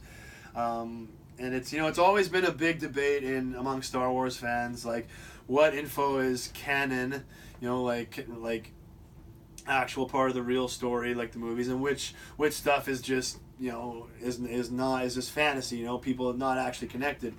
And it's, you know, there were a huge number of books put out called the Extended Universe that had tons of stories about Star Wars that continued like the characters that we know and brought in new characters and stuff, and everybody had considered everything in all those Extended Universe books as canon. Everything, all the information there impacted impacted what we saw in the movies. So like, if you like reading in this, everything in this Extended Universe was like exactly what would have happened in the movies. But you know, to me personally, I always fell on the side of only the movies are canon. Like I just, but I know I'm not the majority. Like I know the majority of people, you know, wanted the Extended Universe stuff to be canon, like part of this connected to the story and impacted on the story. But and, you know, but I know that when they restarted these movies and Disney bought them, they specifically mentioned that all the Extended Universe stuff was now, like, none of that was canon. None of it had an impact or connected to the actual story, like the stories that we see on the movies. And so like that, all that stuff was completely out the window. And you know, I'm not saying, I mean, it kind of felt bad in a way, because I'm not saying that, you know, there's all the Extended Universe stuff is bad, or there's no great or fun stories or anything, or that it can't or didn't enhance the original trilogy and the original movies and stuff. But I just don't like that. I just don't like doing it that way. Like if you're gonna, like, a movie should be a movie, a book should be a book. It's like, you know, I shouldn't have to, like, it's I don't know if I want to say it's too much, but it's just too. It just makes it too complicated, I think, to have to read the book to understand what's going on in the movie. I mean, it'd be like the Walking Dead TV show all of a sudden saying, okay, now you have to read the comics to figure out what's going on the TV show. Like, it wouldn't work. Like, people, I mean, just don't. Some people just don't want like that, you know. So I mean.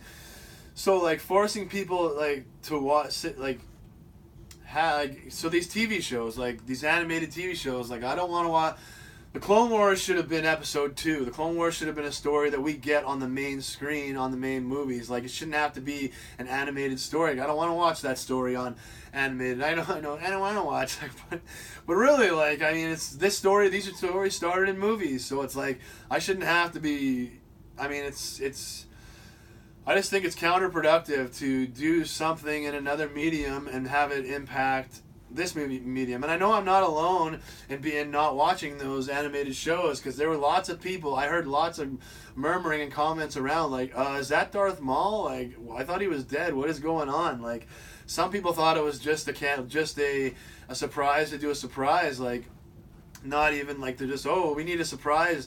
Rogue One had Darth Vader, so now we'll have Darth Maul at the end. It's like, that is what some people are thinking. People that don't, I mean, I'm sure that they created a really cool story to justify everything, but it's like, I don't know, like, you don't know that. It's like, so forcing people, like, just assuming or forcing people to have to watch the animated series to understand the movies is just, it's not going to work, I don't think. And it didn't work for this ending, and it frustrates me, because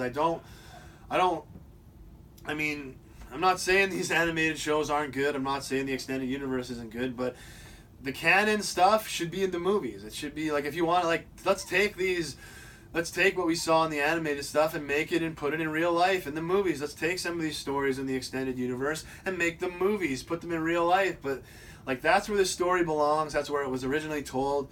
That's where they got to stick to. Like, I just don't think they should be using both. Like, oh, you have to watch the cartoon to understand the movie. Like, that's dumb to me, and I don't, you know, I'm rocked. It's gonna be, like, I mean, I love Star Wars, and I want to enjoy every story that they try and put out there, but I'm, you know, these ones that they're doing with, you know, like, you know, like books and animated shows and movies and stuff. Like it's just I want the story on one medium, and it's not I'm not.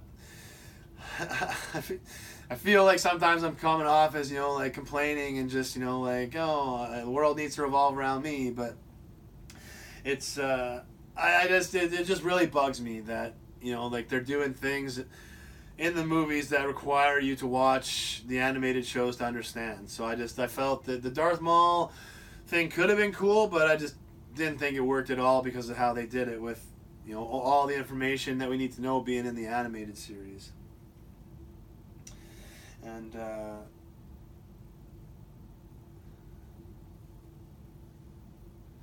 and that's the other thing. I mean, animation. If you're gonna do animation, like I'm not saying I wouldn't want to watch an animated show of Star Wars, but make it its own story. I just don't want to. I don't want to see the stories with characters that we know and voices that we should know play out with different ones. And it's like animated series that have new Star Wars stories, and then I would be much more. It would be much more likely to give it a chance to watch than I would to like the Clone. There's no way I'm watching the Clone Wars. Like I wanted to see that on the big screen so bad. Like the Adventures of Anakin and Obi-Wan, we could still do that. Like Hayden Christensen and Ewan McGregor, we could still have that movie. We should have got that should have been episode 2. The Adventures of Anakin and Obi-Wan, fighting the Clone Wars, getting them each other out of dangerous situations, building that bond that Obi-Wan talked about in A New Hope. Like he talked about Anakin as a great friend with so much fondness and sadness and heartbreak at him becoming Vader, and it's like I just don't like the fact that they made the Clone Wars an animated series. Just pisses me off because I wanted to see that story. That story deserved to be told on the main screen, and we deserve to see it on the main screen. So it's I'm okay. I'm not saying can't do animated stories shouldn't be there, but let's do those stories. Let's have them be original stories so that it's there's nothing else for us to to connect to or go back to, and it's and that way the movies can stay the movies, and people will, under these twists and turns will hit harder and they'll connect more. But it's just it's. Like I say, everything you need to know about this Darth Maul twist is in the animated series, and it's I just don't think it's a smart way to do things. It's it just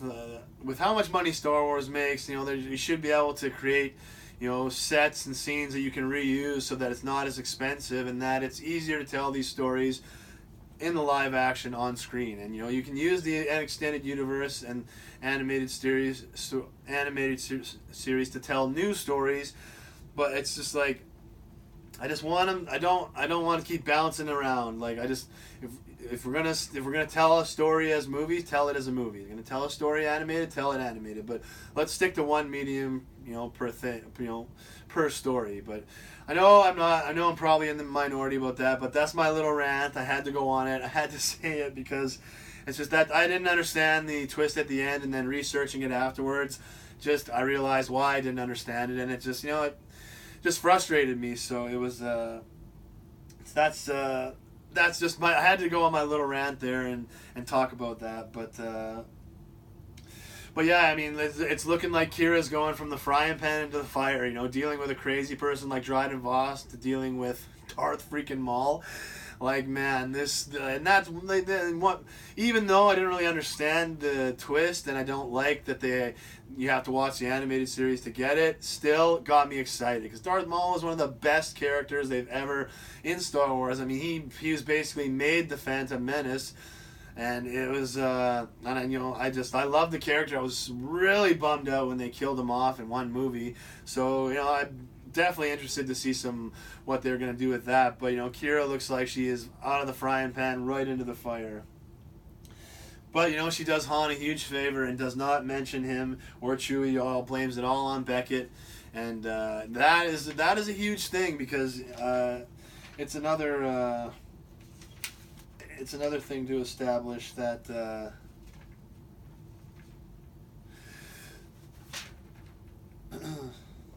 like another thing you have to establish, how like Han Solo is very skeptical of the Force and Force users and stuff like that. So it's you can't have him have interactions. I thought you can't have Han interact with Darth Maul or anybody like that really, or he'd know it's real and he just wouldn't have those same. It wouldn't make sense to his stance on those things wouldn't make sense. So it was I thought it was a good thing that she did not mention Han or Darth Maul didn't know about Han at all.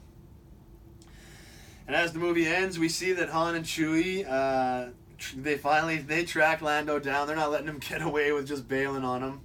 And Han's looking for one more card game to try and even the score. And even the score for bailing and maybe get his hands on the Millennium Falcon, because clearly, Han took a liking to that ship right off of the bat. And but when they meet up, Han is he knows he got cheated last time. His eyes are looking and he spots the card that's up in Lando's sleeve, and they do the same thing as their meeting.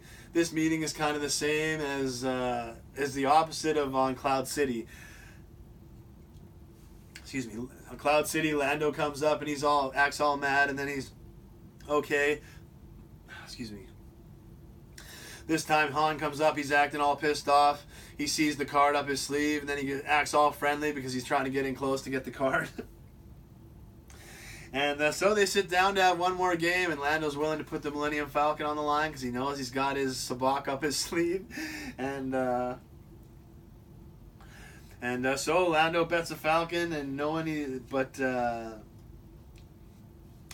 bets a Falcon not knowing that it's gone, and when he goes to retrieve it, he realizes what just happened. And there's nothing he can do. He has been caught red-handed. All he can do is lay down the cards that he had. And it is not enough. Han shows him that he has the sabacc card that he took out of his wrist. Didn't even need it though. Han had the hand to beat him straight up. Wins the money, wins the Millennium Falcon, and bam, they're off. Great scene. Great addition to the relationship, the Han and Lando relationship. It was just such a fun way to end the movie, man. I just love that so much. And then our final scene, Han and Chewie and the Millennium Falcon, and Han tells Chewie that there's Beckett told them about a big job on Tatooine for a big shot gangster, and they head off to go take it, and the movie ends. And it's just an awesome ending that works either as a one-off movie. If it's only one movie, where that story is going to end up going in the original trilogy, so that works as a one-off.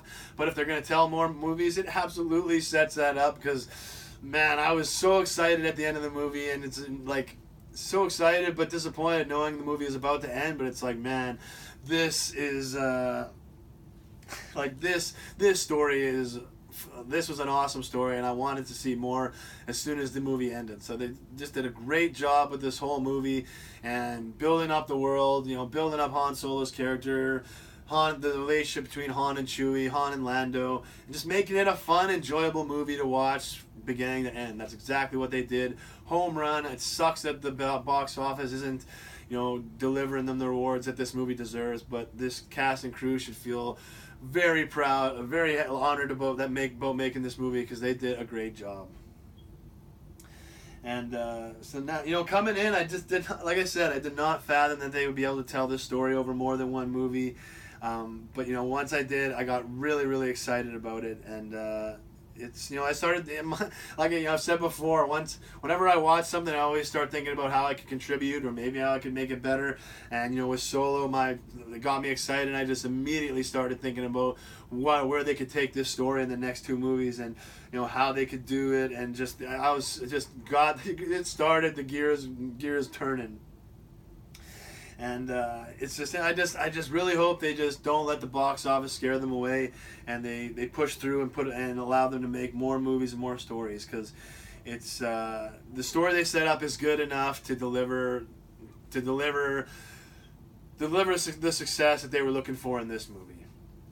And but so since it seems like it's become more and more of a long shot that we're actually going to get more movies out of this story, and it's. It's just with it seeming like a long shot, I don't really feel too bad about putting my ideas out there about what I feel like they could do with these next two movies. It's normally I don't put my ideas out there, but with this one I feel like it's I feel like it's got me excited enough that I may never they may never do more movies in this story, so I don't want it to just go to waste. And obviously I don't have control to do my own thing. I wouldn't let you down if I did, but obviously I don't. But normally I don't like to put my ideas out there, but in this case I'm excited enough about this story, and I just don't want it to go to waste. So I'm just gonna kind of go through where I would take this story in the next two movies.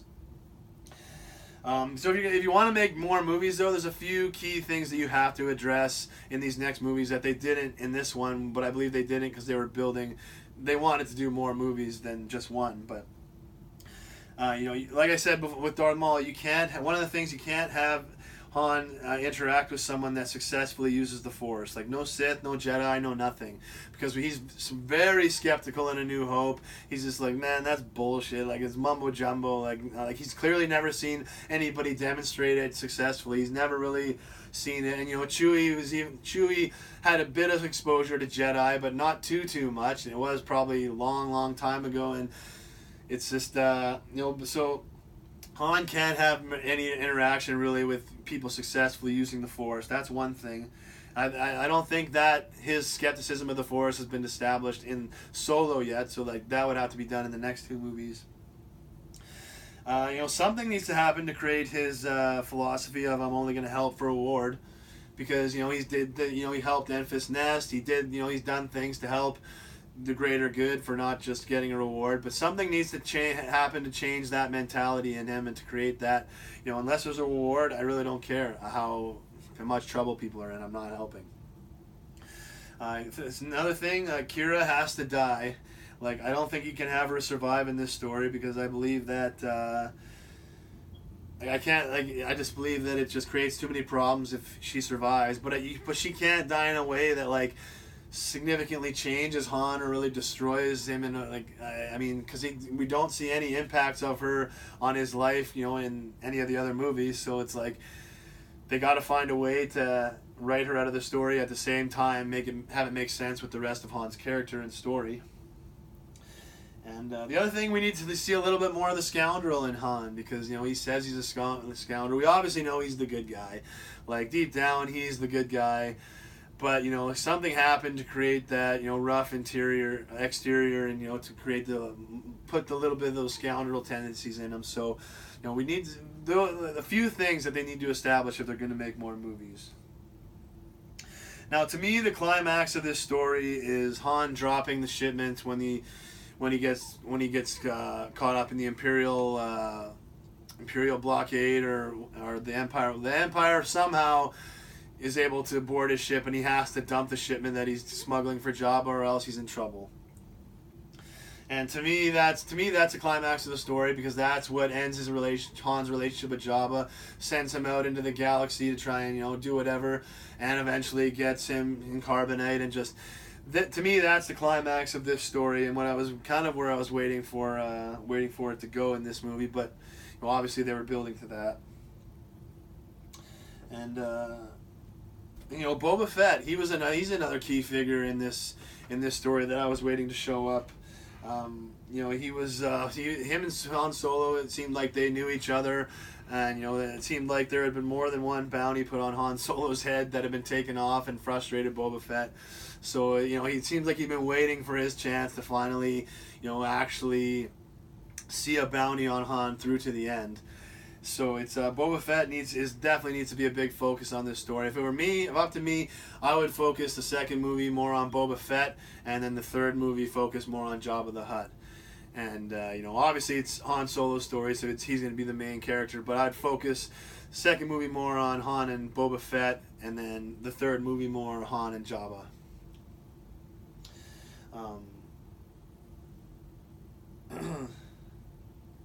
Because I could be wrong, but I always saw Han and Jabba's relationship like it was kind of, like a love-hate relationship, up and down. Jabba knew Han was a great smuggler, one of his best, but Han would do things that would piss Jabba off all the time. And I feel like Jabba would always put bounties on Han, But at the last second, Han would make it up, and Jabba, you're my boy, you made it up, we're all good.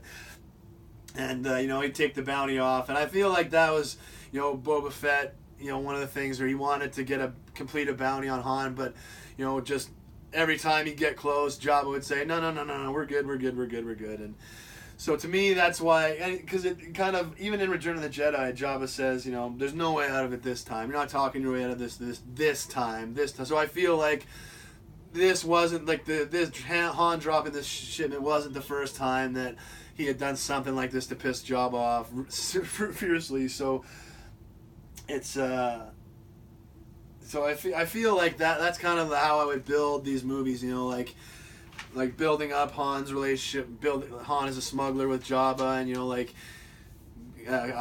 coming to like butting heads with Boba Fett and just their kind of rivalry.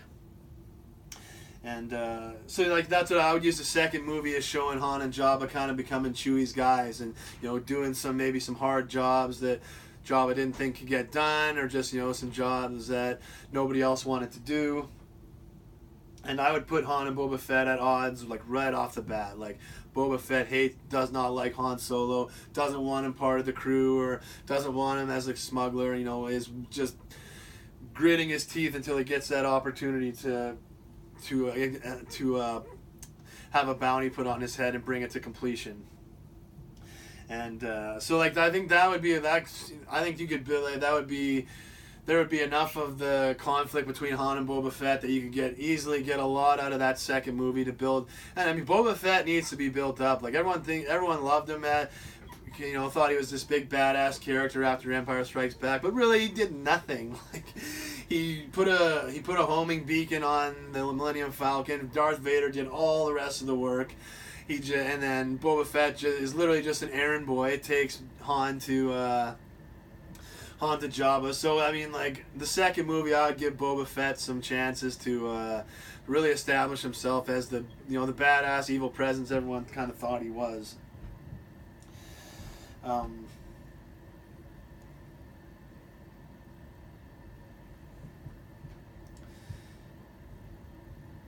But one of the things I'd really want to establish in the second and third movie is Jabba the Hutt as a villain. I would not want to make him a lovable villain. I wouldn't want to make him a character that people would even root for. Even contrarian personalities, I would do everything possible to make it that so nobody could even find a justification to liking Jabba the Hutt or cheering for him or whatever. Like, I mean, I would really kick it up a notch when trying to establish him, like. And not like he's not a cool villain. He's not a guy you want to be around. He's an actual bad guy, like an actual villain. I'd have him like dropping families into the Rancor pit, like not actually seeing it, but just like seeing a family like that he's captured or whatever, dropping them all into the Rancor pit. Seeing slaves, like adult slaves, child slaves, and it's just anything to make people hate this guy and to realize that he is bad, and that by the time when we see him in Return of the Jedi, we hate this guy. We know how dangerous he is and what a bad scene 3PO and R2 are walking into. Like, my goal would be to set up Jabba in these movies to where when you get to Return of the Jedi and you realize C3PO and R2 are going to Jabba's palace, you just get a chill going down your back because of where these guys are going. So that would be one of my main goals with these movies, to really establish Boba Fett and Jabba as villains to be reckoned with.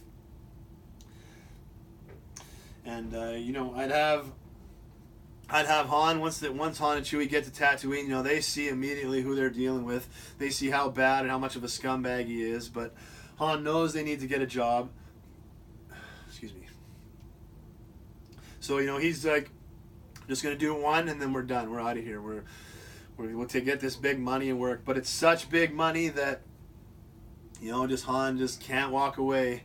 And he takes another job, and that big money is just too much of an alluring presence, and he can't stop going after the money. And especially with what happens to Kira. And so So what I would do with Kira, I would have her kind of playing both sides. I would have her pretending to be down with Crimson Dawn and Darth Maul, working with them, but at the same time, I would also show her how kind of using the info that she gets from them to help the innocent people and help the rebellion, and Enfys Nest specifically, and I'd have her, kind of, she would ask Han to do something for her, to help to do something that, not for a reward, just for the goodness, because it's right to help people. She'd ask them to do some kind of task to help a planet of innocent people in a desperate situation, and I'd have him question her, like, why are you doing this? Why are you having me do this? It's like, you're not getting paid or anything like that.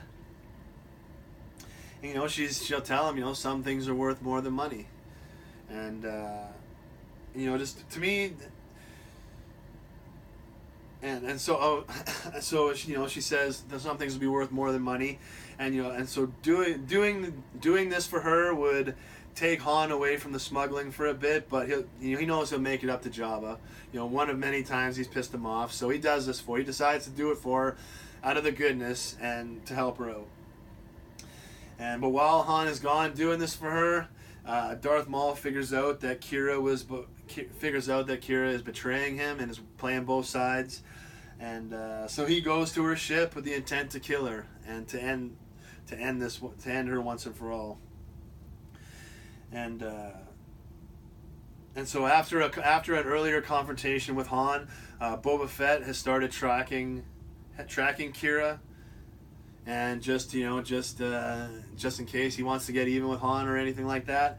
And he's there, and he sees Darth Maul's ship.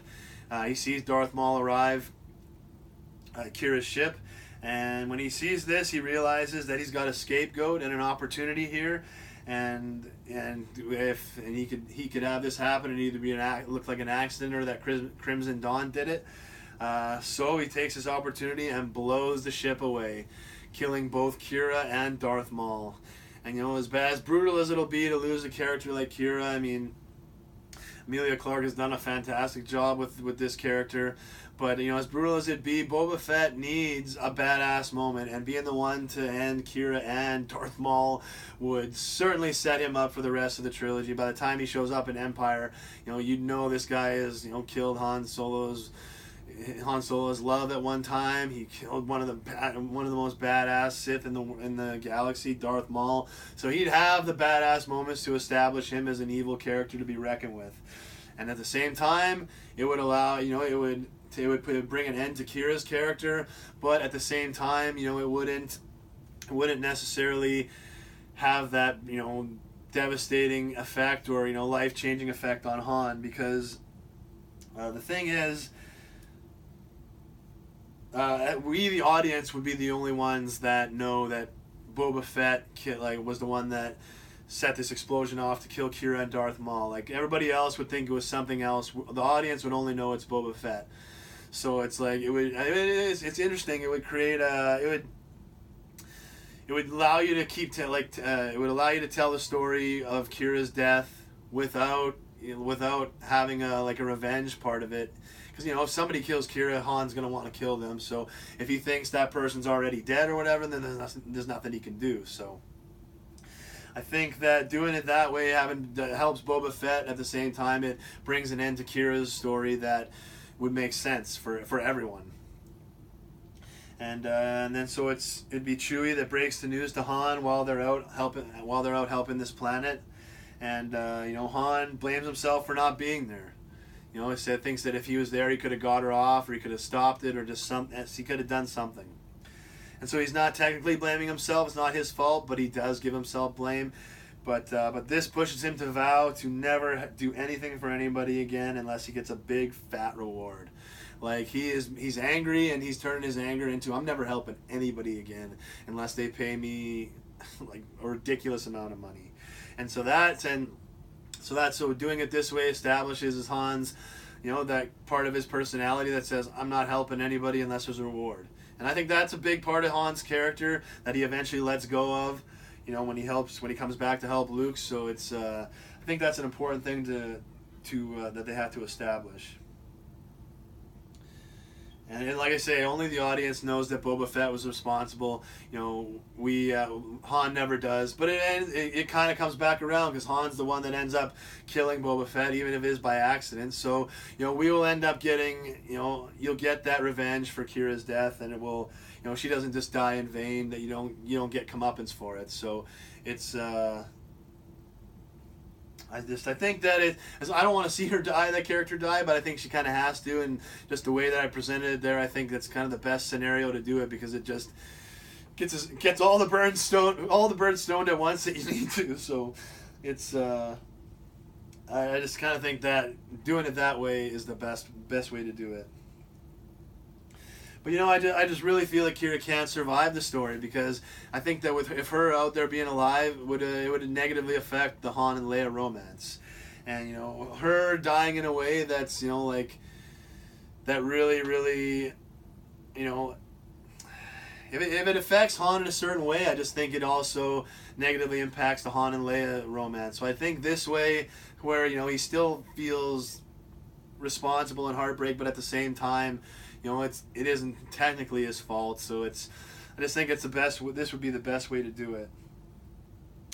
And it also does it in a way that doesn't require revenge. You can't have him killing Darth Maul. He can't be interacting with Force users like that. Obviously you can't be killing Boba Fett. Or you could conceivably create a new character that Han could kill. But I just think involving revenge in this creates too much of a connection and creates too much emotion in it, whereas Han, you never saw any of that in Han's character in the other movies. So it's I just kind of think that, I don't want to say my idea is the best. Obviously there's different ways to get there, but I think this is one of the best ways to get to where you need to go. And like I said, at some point we have to see Han become skeptical of the Force somehow. Maybe he meets someone like Chirrut from Rogue One, who wasn't technically he wasn't technically a Force user, and he wasn't a Jedi or anything, but he believed in it. He believed it was, he believed that it was everybody had it, he believed that it was something that was still in the world, that it was good, it was real. So for Han to meet someone like that, and maybe he sees that Han sees them die, or sees whatever doesn't work out, it's like, and then he's like, oh well, see, told you, man, should have listened to me. That's all BS. So it's like, I really feel they got to do something to establish that. In Han. Chewie was obviously around in the Clone Wars, so he can tell Han that it's all real. But Chewie didn't have too many interactions with the Jedi and stuff. But Han could basically be so angry and so just be like, you know what, Chewie, you were fooled by smoke and mirrors. These guys lied to you. They weren't being real with you. So we have to see that established in Han. We certainly can't see him interact successfully with any Force users. But that would be all in the second movie. I would have that kind of going down in the second movie with Kira. And then, the third movie would basically move the focus from Boba Fett over to Jabba the Hutt, and just really establishing how evil he is, and how this is where Han would go all in to really being Jabba's guy and just not caring, just money.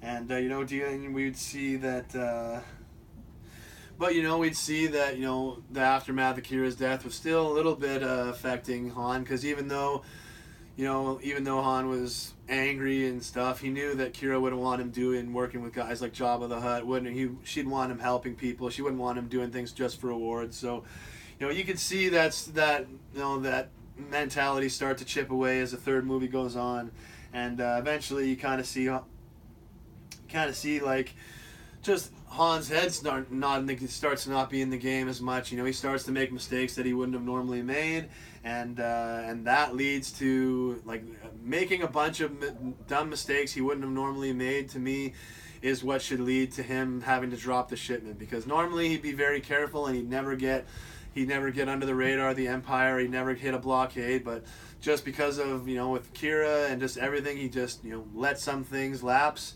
Didn't pay as much attention, and got caught, and he ran into this blockade or whatever it was, and he knows that if they find anything, they're gonna run his name in their computer. He's in there. He'll be in there as a deserter, and there's no jail or anything. He'll be executed like probably immediately, and so he knows that he's done. Like if they find this shipment, like his life is over. Probably Chewie's life is over as well. So, I mean, it's life or death. So he has no choice but to dump the shipment and deal with Jabba later. And it works for the time being. The Empire boards the ship, doesn't find anything. They don't have a reason to run his name through their system. So, he's able to go about his day and keep going. And but now they are out big money to repay this shipment, and they definitely don't have it because unfortunately, the way things seem to work like this was one of the biggest shipments Han has ever done, and it was very important. It was very expensive, and to lose it is just you don't make up that kind of money in one job. So I mean, Han at this point is thinking that they are almost, if the Empire is not going to kill them, Jabba probably certainly will. And I mean, he's pissed off Jabba screwing up before, but nothing even close to this level of money or importance. He always made it right and got off, but it was just like I said, nothing. This shipment that he had to drop was one of the biggest, and it's just he just does not think that there's going to be any talking his way out, and he doesn't think that he thinks that Jabba might not even hear him out this time. He might just end it.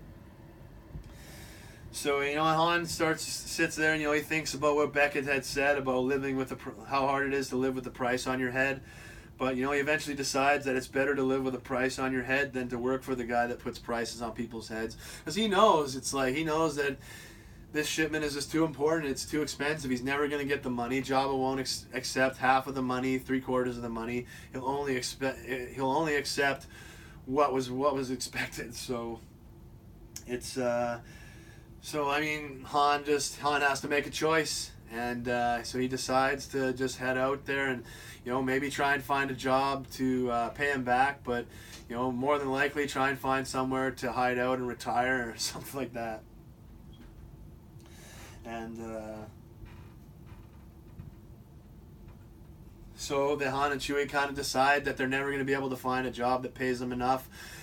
One job to pay off this in one thing. It's just going to take too long, too many jobs, and be too risky. So they're going to just have to kind of find some place to semi-retire in peace. And Chewie has a line Chewie has a line on a couple of small jobs that they can do, but not enough to make what they need. Because I'd have it that Han knows of a place where outlaws and smugglers can go and live, and they're not at risk of getting caught or getting found out, but it is really expensive. It takes you have to know people to get through there, and it's just it'll work, but you have to pay to get there, and so Han says that in those small jobs that Chewie has a line on are not going to be enough to make that payment. So, but even that payment, what it would cost to be able to live on this planet is even less than what they owe Jabba. So it makes more sense. I'd set it up to it would make more sense for them to just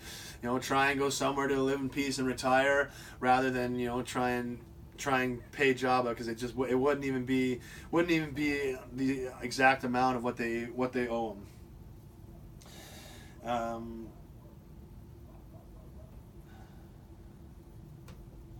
And so I'd have Han make a plan, say that they're gonna go do those two small jobs, collect the money, and then they're gonna head to a Mos Eisley spaceport to try and find one more big job to make enough money so they can go to this planet and retire. And that would be the move. That would be where I'd end the movie, with the plan for them to do these small jobs and then head to Mos Eisley spaceport to try and find a big enough job to make enough money so they can, try and go and pay some money to this planet and retire there in peace. And but in A New Hope, when Obi-Wan makes such a huge offer to Han that is actually enough to pay Jabba. Excuse me. Han changes his mind and decides that they're going to eventually go back and try and pay him the money, because Han says this might be enough to get me to solve all my troubles. And so that's why I would establish in the third movie in Solo that Han doesn't think he'd ever find a job to pay enough to pay Jabba, but because Obi-Wan is so desperate, and this is so important for him to get to Alderaan, that he offers Han a sweetheart of a deal no one would ever offer him. And Han, instead of having to go and retire, thinks that if we have the money, maybe we can talk to Jabba and get the price off our heads, and get back to smuggling and get back to making some big money. So that's what I would do with those two movies. That's where I would end it. I would have to me, this climax of a Han Solo kind of prequel origin story is always the dropping of the shipment that got him in trouble with Jabba, because that's what's set in motion everything towards for the original trilogy story to help out there. So to me, that's a climax, and I think that they set it up beautifully with Solo, with how they did that movie. They set it up to where they can make a couple more movies and build to that moment and just make it as epic as possible. But I really feel like the idea that I presented just establishes everything that you need to with Han Solo. Creates some exciting moments. It creates some big moments for the characters. The main thing that I want I'd want these movies to do is that it would enhance the original trilogy, because you'd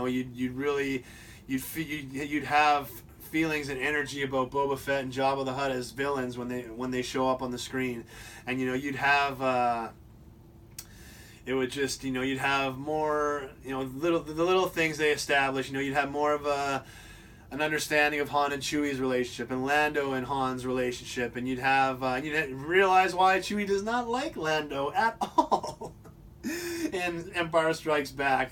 So it's I just feel like there's no point in doing these Star Wars stories if they're not going to enhance the original trilogy and the other movies, but if they do, then these movies are just so awesome, and I believe that Solo has done that, and you could definitely do that with a couple more movies and make it a trilogy. So but it's just everything. They're telling this story.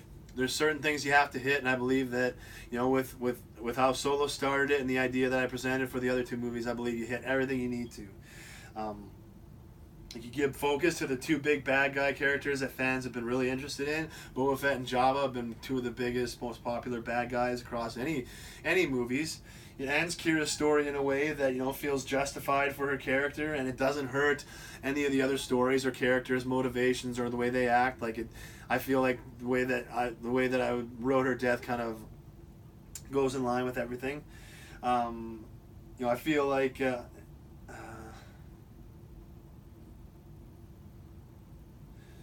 And also when the demises of Boba Fett and Jabba Hutt are going to be much sweeter, knowing that they're paying for the deaths of Kira, and they're paying for all the just the brutality they've been dealing to the galaxy and all the innocent people, and the Enfys Nest and her pirates and stuff like that.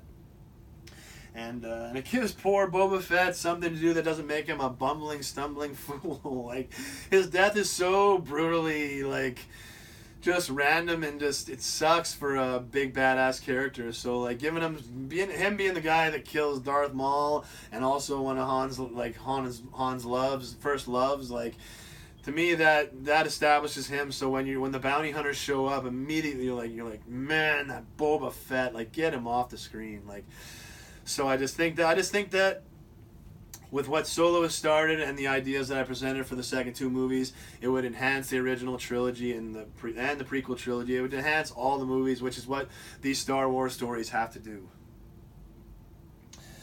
And so that kind of brings me to the end. I've been talking a long time, but I love Star Wars. I love this movie, and it just got me so excited for the future and what they could do with two other movies. And being a creative person, I just have so many ideas. Sometimes I got to throw them out there, so had to throw this one out there. And I know the box office is disappointing, but I hope they don't let that stop them. I hope they push through.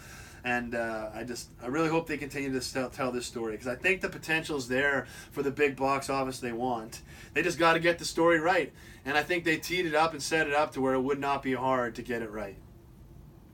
And but it got me really it's great as a standalone movie, but it got me really excited for more movies. So I just I hope we got more stories coming. I'd love to contribute, but obviously I know I'm just like to throw my ideas out there because it's just I love Star Wars. I love the energy that it brings out. I love the happiness and the imagination and the adventure it inspires in people. So I just want to contribute in any way I can to Star Wars and movie reviews and watching the movies and spreading word of mouth and like sitting together with a team and contributing to actually creating these movies any way I can and possibly contribute. I absolutely would.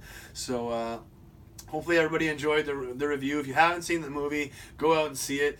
And if you have seen it and hopefully you're online with everything I've been thinking. Hopefully you enjoyed the ideas that I presented for the second two movies. It's I'm just as disappointed and as many negative emotions that I got from The Last Jedi completely flipped around night and day between Solo. For Solo, it was just so glad that I got it, and it probably would have been better for box office if it was spaced further from The Last Jedi, but I'm just glad that, because I had such a bad taste in my mouth after The Last Jedi, that, Solo washed it completely out, and it just got me excited again for this franchise and for this series, and then, I really hope that we get more movies from this story, because it's they did a great job with building it. The hard work's been done. The world building stuff is over. Now they can get into actually moving forward to tell the story. But I'm gonna stop talking because I've gone a long way. Thank you very much for sticking with me if you're still here. It's got a lot of exciting movies still coming up for the summer. Incredibles 2 just opened. Ant-Man and the Wasp coming. Skyscraper, Mission Impossible. It's been a great summer so far. Pretty much I've enjoyed every movie that I've seen in the theaters. Should be seeing Ocean's 8 within the next few days. So it's I want to go see Tag too, man. Tag came out of nowhere. The trailers look like that's gonna be a funny movie. It looks like it's gonna be fun and entertaining and just just one of those silly, goofy movies that works. I'm looking forward to it. I'm gonna go out of my way to see it. And there's lots of good movies out there. My boy Batista, Hotel Artemis. Everybody go out and support Batista. He's been such a great addition to the Hollywood screen.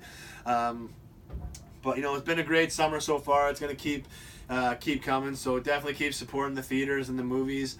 And just obviously it's Father's Day today, so I want to send a happy Father's Day out to all the fathers out there, single mamas, single dads, aunts, uncles, grandpas, grandmas, just everybody playing that father role, everybody using that, everybody that has that dad energy. It's just fathers are the best thing. Our Father, the Lord, is the greatest example for fathers. It's that's why fathers are the best. That's why dads are the best. I would not be who I am. I would be completely lost without my dad. My physical dad, all of us would be completely lost and be nothing without our spiritual father, the Lord. So it's Father's Day is just a great positive day for me. I love it. I love appreciating my dad. I try to spend as much time with him as I can, but having Father's Day, it brings everyone together, and it's just everybody out, and all the fathers that are in heaven, I just send as much love, my prayers of love, peace, strength, healings, perseverance, love, wisdom, just courage, all the best, strongest energy out to everybody out there, the fathers, the sons, the sons that are missing their fathers missing sons, just everybody out there, all that fatherly energy. I just want to send it out to absolutely everybody, and that's it for me today. Thanks everyone for tuning in, and as always, we'll see you soon. Thanks for coming along for the ride, and we'll see you soon down the road. Much love and God bless. Peace.